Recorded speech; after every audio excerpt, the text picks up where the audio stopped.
9, 8, 7, 6, 5, 4, 3, 2, 1.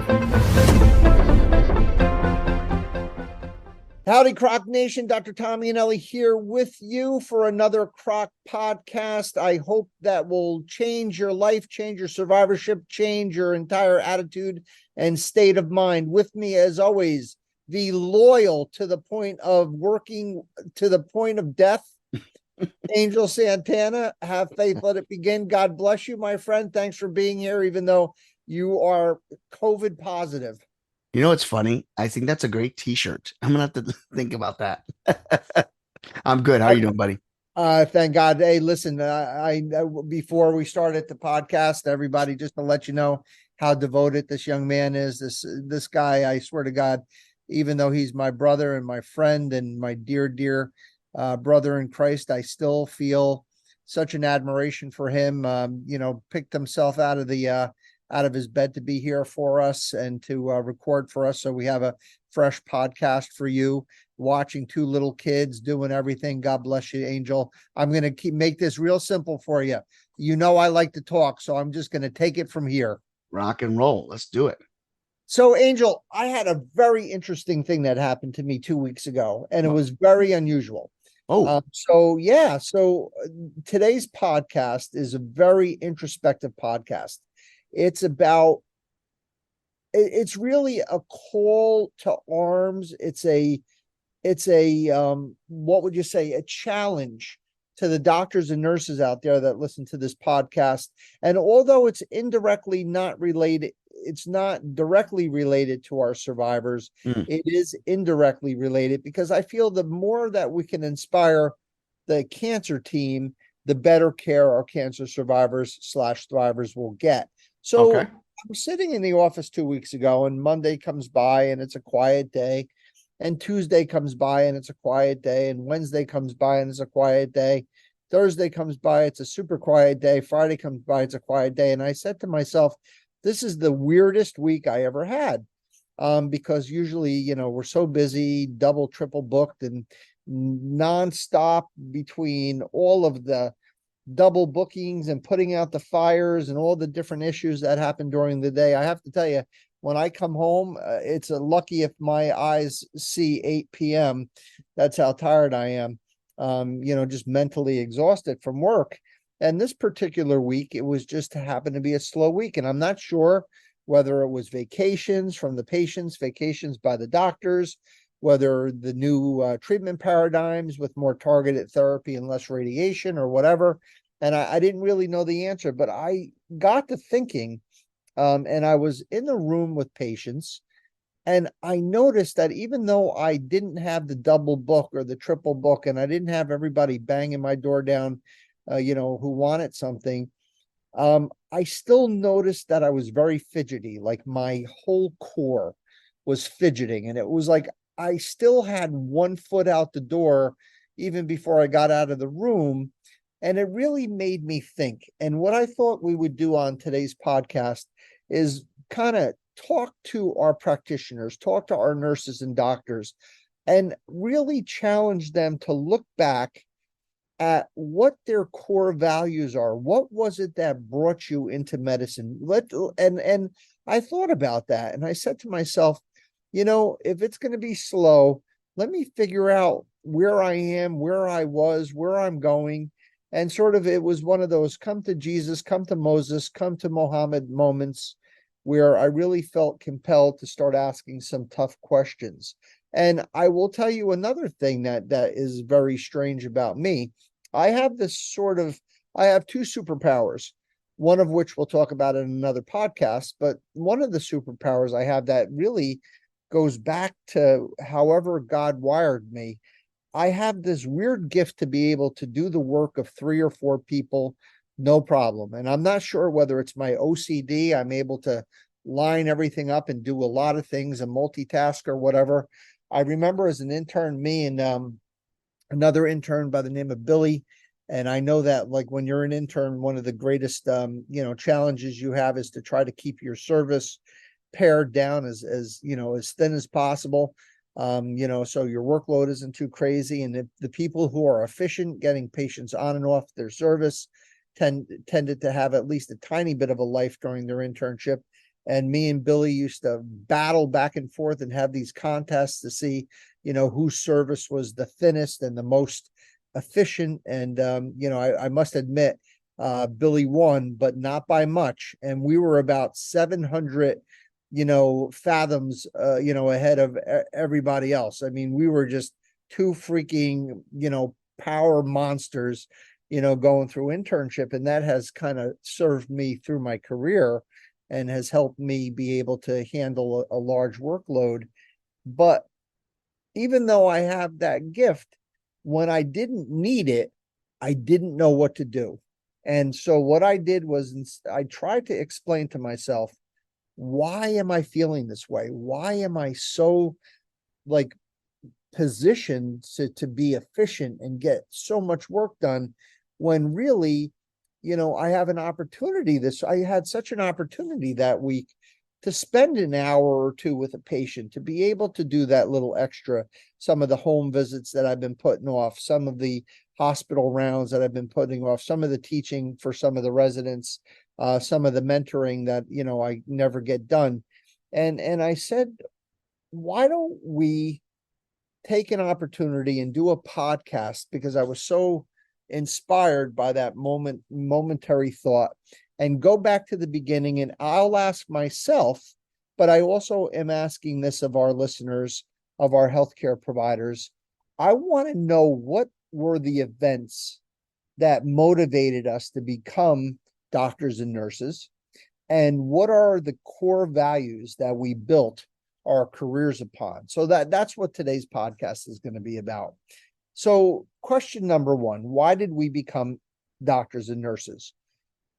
Hopefully we became doctors and nurses, especially for our survivors/thrivers, because we believe what we do is a sacred duty, a sacred task, not just a job. And we've been saying, on this podcast, Angel, you and I, we've been saying this forever.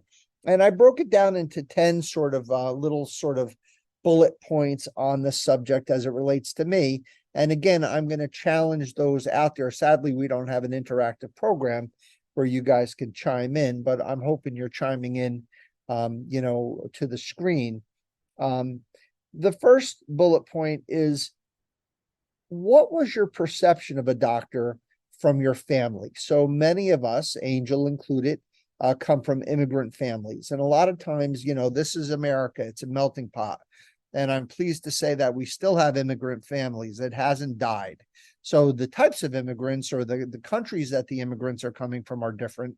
But back in 1900, when all the Irish and Italians and everybody were coming in and influxing into the States, I came from an immigrant Italian family, very hard workers, bakers, you guys know. And we all thought doctors were like holy shaman, like they were absolutely to be respected, and they were pillars of the society. And, you showed respect to doctors. And I have a funny story about my pediatrician. I remember having the flu and being so sick, I couldn't even lift my head off the pillow as a young kid.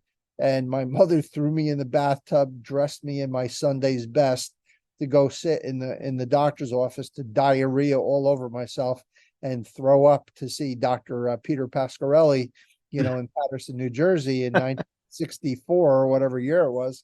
And, but I mean, just the thought, we're going to see the doctor. I don't care how sick you are. You're going in the bathtub, you're putting on clean clothes, and you are going to go see the doctor, and you're going to be happy about it, whether he gives you a shot or not. What's a kid's famous line? I'm not going to get a shot, am I, Ma? Well, you know what? I would get one on the backside if I made any comments, or embarrassed them in any way. So I'm hoping you guys kind of had a similar sort of feel, and that might have been one of the motivations. Also, maybe a family member. My Uncle John was the guy, a family of blue-collar workers, except for one who went to college and graduate school, and he became a doctor, and he was revered by the family. Like, there was nothing, when this guy came to town, like, you dropped everything. Uncle John's here. It's like, it meant, was like almost like the second coming, and that was such an inspiration. And I wonder if you all had that as an inspiration, having a neighbor, a family member, a grandfather, a father, an uncle, an aunt, a cousin, who really inspired you. Also, the medical school application process. Angel, I went back to my Dropbox because I kind of tried to scan all my documents for future review. And this was the opening line of my medical school application. I said, and this gives you kind of a little bit of a glimpse on what I was thinking or what my thought process was, even back in 1981. Medicine has been my goal, my dream, and my desire for as long as I can remember. That was the opening line to my medical school application. I mean, imagine a kid, and again, I hope my colleagues out there kind of felt the same way, that really felt a connection and was really desirous of getting into to have the opportunity, the great privilege of becoming a doctor or a nurse. And then the getting in process. There was so much competition.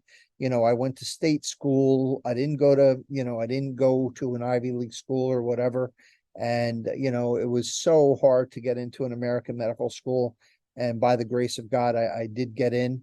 And my life was made on that decision, to accept me into that program at Rutgers. And then just the process of getting through. I don't know about the rest of you guys, but it was not an easy process. I worked my tail off. I was really so fortunate and unfortunate to be elbow to elbow with some of the smartest people I ever met, all Ivy Leaguers, very bright, smart people, caring people. And I'll tell you, I say this to everybody, there was not one day during medical school, at least during the first 3 years, less so in the fourth year, but I think every day for 3 years, I was terrified that I was not going to make it. And it was just, it was the best of times and the worst of times, to sound like Charles Dickens. But boy, I'll tell you, and having that investment into something so deep and caring so much about it, again, tells a lot about us, Angel, about your doctors and nurses, because people that didn't feel that way, that were just there because their parents want them to be there, or they were just there because they wanted to make money, or they were just there because what else did they have to do? I'm hoping that the people that are in oncology felt the same way that I felt. And I hope that. Then there's divine inspiration. We have many podcasts, both on this CROC podcast as well as on the Have Faith, Let It Begin podcast with Angel, where we talk about divine inspiration, and we feel that there are no coincidences, that we feel that God really has a plan for us. And I went back to my Dropbox and I looked at what my medical school graduation page, you get a page in the yearbook. And the first thing that I wrote on that page was, commit thy way unto the Lord, trust also in him, and he shall bring it to pass. And I really felt, oh my gosh, I must have really had some kind of feeling that there was something more powerful than me that was helping me get me into the school, to succeed and get through the school. And I want to just ask all of you out there, all of our beautiful doctors and nurses who take care of our survivors and thrivers, if they felt the same way, if they felt that they were being helped, by some kind of a divine inspiration or a divinity or a higher power.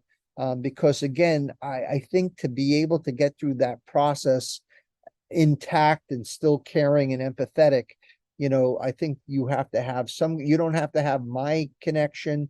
You don't have to have a Christian belief or a Jewish belief or, a Muslim belief or whatever. You have to have a connection to a higher power, because I've said this before and I'll say it again. When you go into medicine or nursing and you're learning about the human body and you're learning about what I would say the miracle of our species, of being a human, being a Homo sapien, I mean, just the way the body works is just unbelievably complex and miraculous. And, there have been many before me and there'll be many after me who feel that there is some kind of a divine connection, to what we do. Then we all go through a career crisis. Mine happened to be in my internship, where the first time I didn't know what I wanted to do, but I did feel very secure and very compelled, knowing that I was doing the right thing. I was in the right career. I just didn't know exactly which way I was going. And again, back to that divine inspiration, I took the road less traveled to oncology. I wasn't one of some of the students I mentor. They've known they wanted to be an oncologist from when they were 5. My best friend in residency, Charlie Cathcart, he knew he was going to be a radiation oncologist like from when he started medical school. And it was just so weird for me to come in through the back door, but I still felt that I was on the right path. And again, going back to how we became, did you have was your road rocky getting to where you are in oncology, whether you're a pediatric oncology nurse or PA or NP, or whether you're a thoracic surgeon who takes out lung cancers all day? Did you always know that that's what you wanted to do? Or did you think you were going to do something else? Did you just end up doing that, or did you always know you wanted to do that? And then there's the patient as a resident that really, inhabits you, really inspires you, really you remember forever and ever and ever. And my patient, I can say her name because sadly she passed away. She was 20 something years old, probably about the same age I was. Her name was Linda, and she had a terrible, terrible cervical cancer. And me and Charlie, I told you, Charlie Cathcart, my other resident, we would go and bring her McDonald's in the hospital and sit and visit with her and her husband. And we all knew she was going to die, but she really touched us. And then when my kids were young, being on a beach, watching them build their imperfect sandcastles, there's that moment of inspiration, that moment of epiphany where you say to yourself, well, I'm going to be an oncologist and I'm going to take care of cancer survivors. Just being great at what we do, is that going to be enough for them? Is just being a good doctor or a good nurse going to be enough? Are there anybody out there who feels the same way, that just going to work and doing a great job is enough?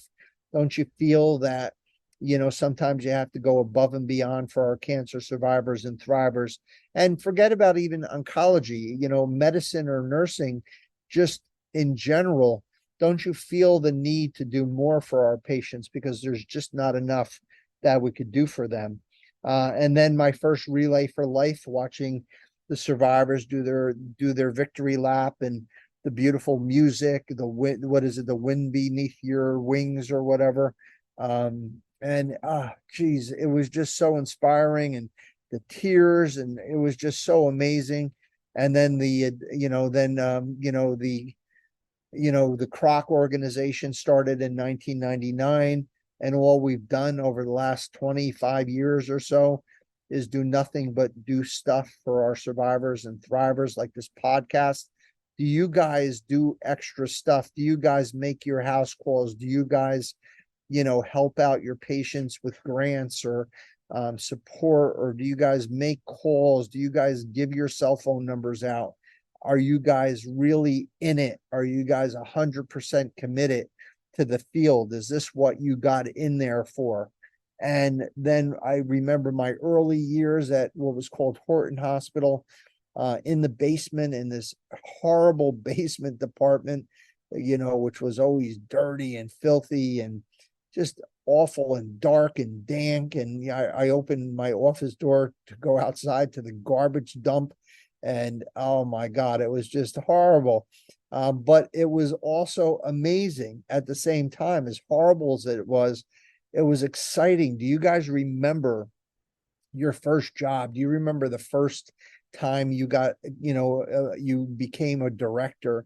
Do you remember the years when you were in your 30s, when you were just learning and figuring it out, yet still having all that responsibility of taking care of these amazing people? And all of that was on your shoulders, but it was a different time and you were a different person. And do you remember that person? Do you remember all the love that person had in their heart for your patients? And these were all the things that I was thinking about, during this week when I wasn't busy. And then I went back to the second question, which was, what are my core values? What were the values that I brought into the field? And I want to ask you all, what are your core values? Does medicine, you know, haunt you? Does it haunt your reverie, or is it just a job to you? Would you recommend medicine as a career for your child? It's too many of my colleagues, especially during the years of, the insurance becoming powerful and us not being able to make the decisions the way we used to, or not getting paid the way we used to, or not getting the reimbursement, or having to fight, or just complete, and the perception of doctors in the community, instead of us being revered and respected, sometimes even I feel that we're targeted. Does that bother you, or are you still in the game? Do you still feel like you felt? And do you excessively fantasize, or can't wait until you retire? Or are you going to be like my hero, Dr. Dinsmore and Dr. Chasm, two of my mentors? Dr. Chasm worked 65 years, still working in radiation oncology in Florida. I don't know how many days a week he goes in, but he's still working 65 years in the business. Dr. Dinsmore, a local oncologist in, the Hudson Valley, just turned 75, and he seems to be, he's getting a little tired. It's the first time I've ever even heard him talk about retirement, but there have been days where he would say, I would never want to retire. And I kind of feel the same way. I feel I don't view my work as a job. I view it as a privilege. It's not a burden. Do you feel the same way? Do you feel that you're burdened by your job? And what are your pillars? Well, you need to have 4 pillars to support the roof of your career, of your work, of your life's work. What are your 4 pillars? Mine are to engender informality. You guys know the way I practice. I practice with a baseball jersey and a pair of sneakers and a wrinkled pair of khakis. And I also am so devoted to being a teacher, not just a doctor, but a teacher, to make sure that all of our patients know what they're getting into and know everything they can know about their disease, and encourage them to approach me or approach their doctors, and have them demand accessibility to be able to reach their medical teams and to be involved in their care. What are your 4 pillars? I want to know what they are. And then I want to know, have you ever gone out, and have you gone through the process and the trouble of actually trying to verbalize, to write down what your vision statement is, what's your mission statement, what's your value statement, what are your goals, what is your culture of your practice? And I'll tell you mine. My mantra is to replace that metaphorical stiff white coat of the medical system with a warm, soft blanket of love for our survivors and our thrivers. My vision is to make cancer preventable when able, supportable when necessary, and curable always. My mission statement is to ensure and have a sole purpose to support survivors and their families who strive to turn tragedy into triumph with love, compassion, empathy, warmth, and patience in a non-judgmental, safe, and non-discriminatory environment. My value statement is never ask anything from a survivor and never refuse anything for a survivor.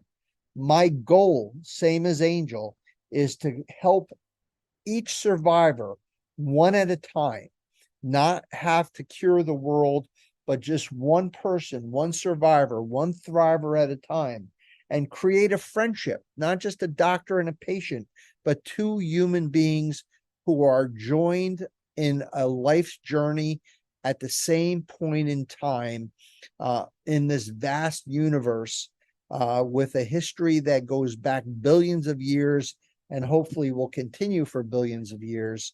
We happen to share that small, tiny grain of sand in that space-time continuum. And we hope to create, through these friendships, a community, to create a nation of survivors who are empowered.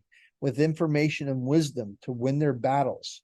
And lastly, Angel, my culture is a universally loving, supportful platform with no discrimination on the basis of gender, race, creed, sexual orientation, or any other way, without any support, specific social, political, national, or global agendas that would potentially marginalize any of our survivors.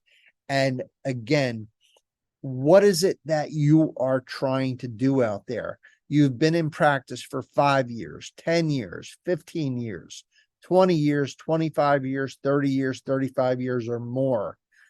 Have you lost sight of what it was that you were? Have you lost sight of what you wanted before you got into medical school? Are you still in touch with these core values that you had when you started your practice? And Angel, it was the slowest week of my career, but maybe the most demanding philosophically, and probably the most purging spiritually. Your thoughts? Well, first and foremost, I think it was amazing. That was just amazing testimony. I'm going to call it a testimony because it brought us full circle. And I like to start off spiritually. And it's amazing how this is no accident. But the quote that you gave was, for some people that would like to just look into it, it is Psalm 37. And how I know that, it happens to be my favorite verse. So much that my wife crocheted it before I got married as a handkerchief. So that's number one. And again, that was commit your way to the Lord, trust in him, and he will do this for you and bring it to pass. But here's the reality. As you're speaking about this and you're challenging your fellow colleagues and caregivers, I'm picturing a mirror. I'm picturing a mirror of every single one of you that is that mirror in the bathroom that when you turn on the shower and all of a sudden slowly it starts to fog up. And the fogging is not the uncertainty. It's the cloudiness that that allows us to make a judgment call, a choice, a decision. And when you turn off that water and the cloudiness starts to evaporate and the mirror is crystal clear, choices were made, and choices were made for a reason. And your path was decided based off of a patient. That patient did not die in vain. She created what I'm sure many other patients have created, and that is really good doctors. So I think that this is an opportunity for everyone to sit down, put your egos in check, and really come to the terms of the questions that were provided to you, and really give Dr. E a feedback. And I think that from one colleague to the other, that's a great conversation to have. So I'm hoping that if anything comes from this, it is that our survivor or survivors will have learned something about the other side of a doctor. And at the same token, the current doctors know who they really are behind the stethoscope. Angel Santana, thank you for your words of wisdom, as always, beautifully said. And I thank you for you. And I meant every word I said in the beginning of the podcast. Get well soon, my brother. For all of those out there, have faith, let it begin. Absolutely a must listen to, as a 1-2 punch with the CROC podcast. Rod Freeman, my man, Small Biz Up. Any of you guys who need anything for your side gig, for your side hustle, for your work, for your own personal use, he would be your guy. Rod, hope you're feeling better. You look good the other week. Keep it going, man. To the board of directors, thank you for your kindness, your sharing of your talents for our amazing survivors and thrivers. Michael John Benzea, Charlotte Larson, for your constant support and belief in us. And we're going to end we're going to end the same way we always end, but my little pep talk is going to be to colleagues rather than to our survivors this week. And I think appropriately so. So listen, guys and gals, for those of you out there, as long as I've been out there, You know, there are dark days. We get tired. The system sometimes wears us down, and we have gotten busy. We've gotten to be well known, right? You know, I can't tell you how many times a day I heard, "Oh, Dr. Yanelli, I've heard so much about you. You took care of my grandmother's sisters, neighbors, cousins, boyfriends, you know, dog sitter, blah, blah, blah, blah, blah." And, you know, "Hey, Dr. Yanelli, I heard so many good things about you, blah, blah, blah, blah, blah." You know, there's a reason why, you know, Dr. Yanelli and Dr. Miller and Dr. Smith and Dr. Jones and Dr. whoever, Dr. Santana, all these different doctors who hear that every day and are so busy, double booked. You're so efficient. You've gotten so good at what you do. Like, you get your dictaphone in your hand and you're like, just basically just, you know, just like an auctioneer, just jamming all of these words, making these charts, taking care of these people expertly, curing cancer and making everybody feel terrific. And you know, this is a podcast for you guys to take stock, to take a step back and just remember how you became Dr. Smith and Dr. Miller and Dr. Jones and Dr. Santana. How'd you get there? What were your core values? Are your core values still your core values?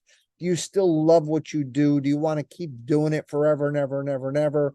Or can you not wait to get the hell out of the game? Are you someone who really cares about the people you take care of? Do you truly still remember the sacred vow we took when we graduated medical school or nursing school? Do you guys still remember the privilege that we have to take care of these amazing people? And as I said, we will end this podcast the same as we end, always back to our survivor thrivers. On behalf of Angel and Rod and the entire board of directors here at CROC, we wish you all a long, healthy, happy, and cancer-free life. God bless you. God be with you. Peace.